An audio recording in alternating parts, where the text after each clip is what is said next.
Oke, Assalamualaikum warahmatullahi wabarakatuh.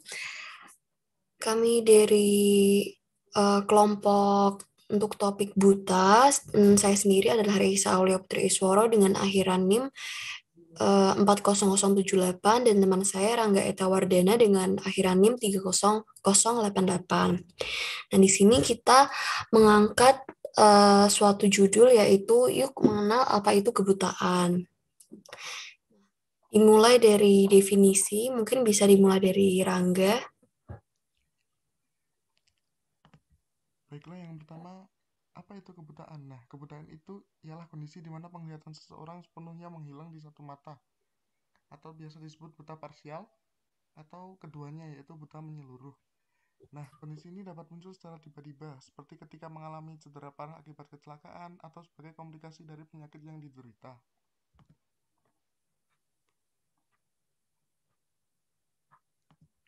Nah, menurut WHO itu sendiri, seseorang itu dikatakan mengalami kebutaan bila memiliki tajam penglihatan kurang dari 3/60. Artinya, jika normalnya orang dapat melihat pada jarak 60 meter, penderita hanya mampu melihat kurang dari jarak 3 meter.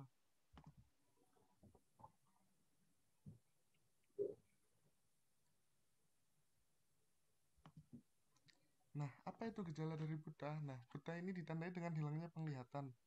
Hilang penglihatan itu sendiri disebabkan karena adanya kerusakan pada mata, yang dapat muncul akibat cedera atau kondisi tertentu. Nah, kerusakan pada mata yang terjadi karena penyakit umumnya menimbulkan gangguan penglihatan terlebih dahulu sebelum akhirnya menjadi buta. Gangguan penglihatan yang muncul dapat berupa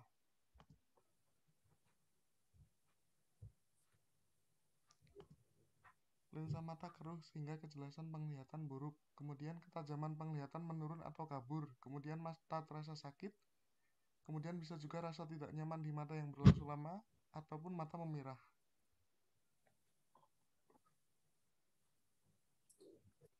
Nah, kemudian masuk ke penyebabnya. Penyebab utama kebutaan di Indonesia itu yaitu pertama adalah katarak sebesar 77,7%. Kemudian yang kedua, kelainan segmen posterior sebanyak 6,0%, kemudian glaukoma 2,9%, kelainan refraksi yang tidak dikoreksi 2,3%, dan pterigium yaitu 0,5%. Katarak itu merupakan penyebab utama kebutaan. Penyebab kebutaan lainnya yaitu kelainan posterior 10,9%, kekeruhan kornea non-trakoma 4,3%, kelainan refraksi 2,2%, glaukoma 2,2%, ptisis pulbi 1,1%, kekeruhan kornea karena trakoma 1,1%, dan terakhir itu ada kelainan okular lainnya sebanyak 6,5%. Nah, kemudian bagaimana untuk menentukan diagnosisnya? Jadi yang pertama bisa melakukan tes ketajaman, yaitu tes ini tuh menggunakan grafik huruf dengan ukuran yang berbeda. Jadi pasien akan diminta untuk menutup sebelah mata, berdiri di jarak tertentu, dan membaca huruf yang ditunjuk dokter di grafik tersebut. Kemudian terdapat tes lapang pandang, jadi dokter akan meminta pasien untuk merespons cahaya maupun gerakan yang akan diisyaratkan pada sudut pandang yang berbeda, tanpa harus menggerakkan mata. Kemudian terdapat juga slit lamp, yaitu tes yang menggunakan alat khusus berupa mikroskop. Tes ini tuh bertujuan untuk memeriksa kornea, iris, lensa mata, dan ruang di antara kornea dan iris yang berisi cairan. Kemudian terakhir terdapat oftalmoskopi. Tes ini bertujuan untuk memeriksa kondisi organ mata bagian belakang melalui alat yang disebut oftalmoskop. Umumnya, sebelum tes dilaksanakan, pasien akan diberikan cairan tetes khusus agar pupil tidak mengecil saat pemeriksaan berlangsung.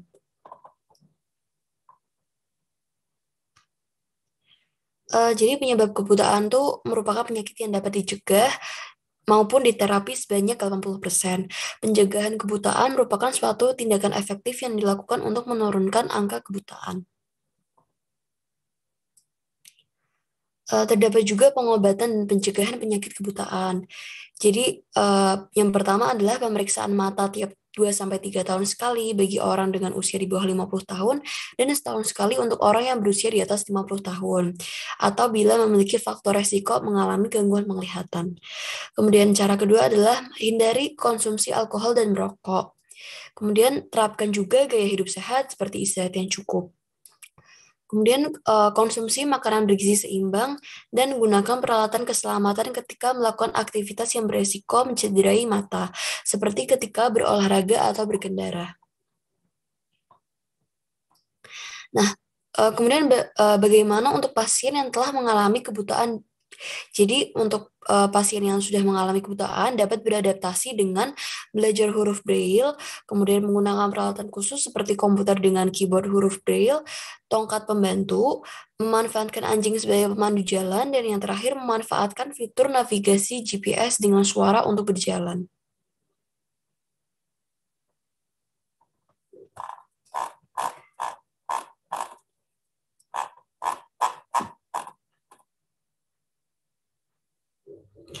Nah, jadi apabila memiliki gejala yang sudah kami sebutkan, segerakan untuk periksakan diri ke dokter terdekat.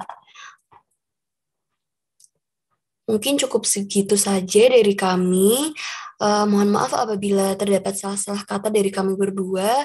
Wassalamualaikum warahmatullahi wabarakatuh. Terima kasih.